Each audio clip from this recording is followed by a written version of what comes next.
With 10 games to go until Nelson Cruz's contract expires with the Mariners, the club has yet to approach the slugging DH with a contract extension. Players move on. "I would love to stay here. But it's part of the business," Cruz says. Houston, it's a subject that Nelson Cruz tries to avoid thinking about, so getting him to talk about his future and his possible pending free agency isn't something he particularly enjoys. Always affable and good-natured, he doesn't get angry when asked about it. But this seems to be the equivalent of interrupting in the midst of his daily pre-game power naps. With 10 games left in the season, has he thought about his future and will it be with the Mariners? "Even if you don't want to, it's going to happen a little bit," he said. "But it's something you try to avoid. We are still playing and you have to focus on what is important, and that is to win every game. When the off-season comes, you have that challenge. You never know what's going to happen. I've been through it before. You just wait for the best." Even his agent Bryce Dixon, who started representing Cruz in December, has grown to understand that this can't be a subject discussed often or at great length right now.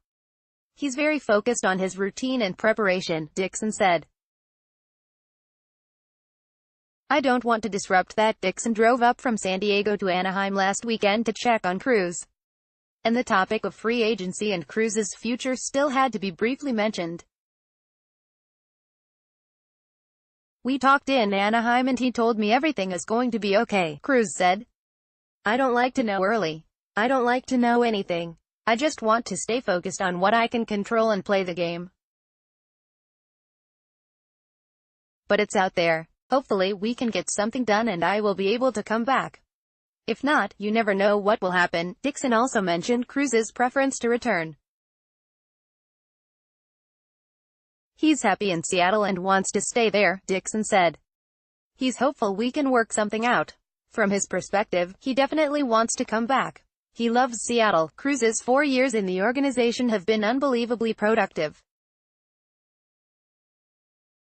Signed to a 4-year, $57 million contract before the 2015 season, he has proven to be one of the best free agent signings in team history.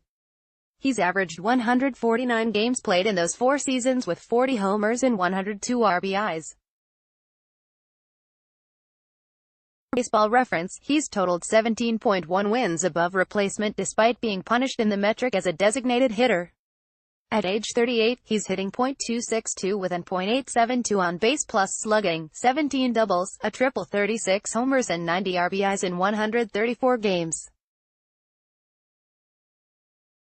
He's been beyond productive on the field in his time with the Mariners. Off the field, he's taken a larger leadership role within the clubhouse as well as being a standout member in the community. His teammates love him and his manager and coaches use him as the perfect example of how a professional and teammate should act on a daily basis. "He's an agent's dream in a lot of ways," Dixon joked. And yet the Mariners have not approached Cruz about a contract extension. Members of the Mariners' upper management and ownership discussed the possibility of signing Cruz to a David Ortiz-like contract extension of a 1-year contract at whatever the MLB qualifying offer is set at, with an easily attainable vesting option for the same amount the following season. But that offer was never brought to Dixon. It's instructive to note that Cruz changed agents in December, signing with Dixon and Primo Sports Group and leaving Diego Benz and Relativity Sports. Benz was the agent for Ortiz that helped negotiate those deals with the Red Sox. Dixon was not approached by the Mariners in spring training about that sort of possible extension. No discussions have been initiated by the Mariners during the season either with Dixon. "Nothing substantial," Dixon said. "And Cruz, no one has talked to me about it," Cruz said.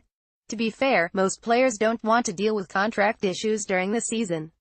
Dixon said that Cruz prefers not to deal with it during the season. But casual mentions have also been non-existent. General Manager Jerry Dipoto said on his weekly radio show on ESPN 710 Seattle that he wants Cruz back, saying, "Everyone wants Nelson here. But at what cost? An Ortiz-type deal seems less than likely. Dixon isn't bent and probably won't settle for that. Cruz's ties to Seattle aren't quite as similar as Ortiz's with Boston. Cruz has an attachment to Seattle, but he also knows that can be one-sided in the negotiating process. "Well, I was with the Rangers for 7 years," he said. "It's part of the business. Players move on. I would love to stay here, but it's part of the business." Dixon would be wise to push for a 2-year deal, even with Cruz at age 38. He's still productive. His performance has showed that he's able to mitigate the decline from getting older, Dixon said.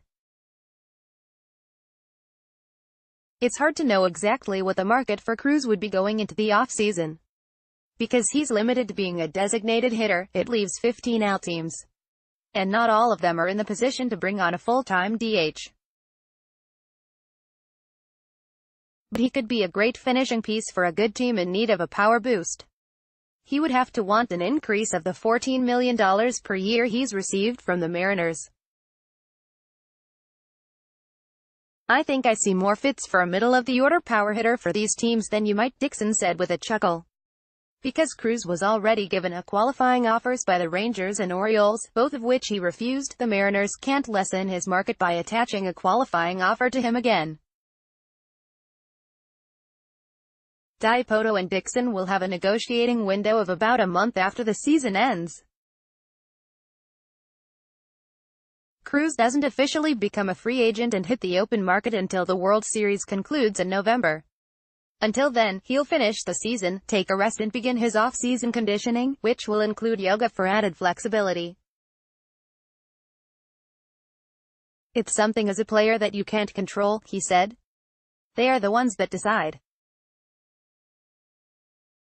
My spot is to wait and see what happens." Cruz dealt with the uncertainty of free agency after he declined the qualifying offer from the Rangers. He waited most of the offseason before signing late with the Orioles on a 1-year prove-it deal in 2014. Didn't have quite the anxiety after that season with multiple teams vying for his services before signing with Seattle. But that didn't make it any easier. He prefers routine and stability. Getting something done with the Mariners and going into the offseason knowing where exactly he's going to be is favorable. "It would be ideal," he said, "but it's part of the process. You never know what they are thinking and how they are thinking ahead and what they think they need. You are an employee. You just go wherever they tell you to go, and if it can't get done after the market is open," he said, "hopefully a few more teams would be involved and want me.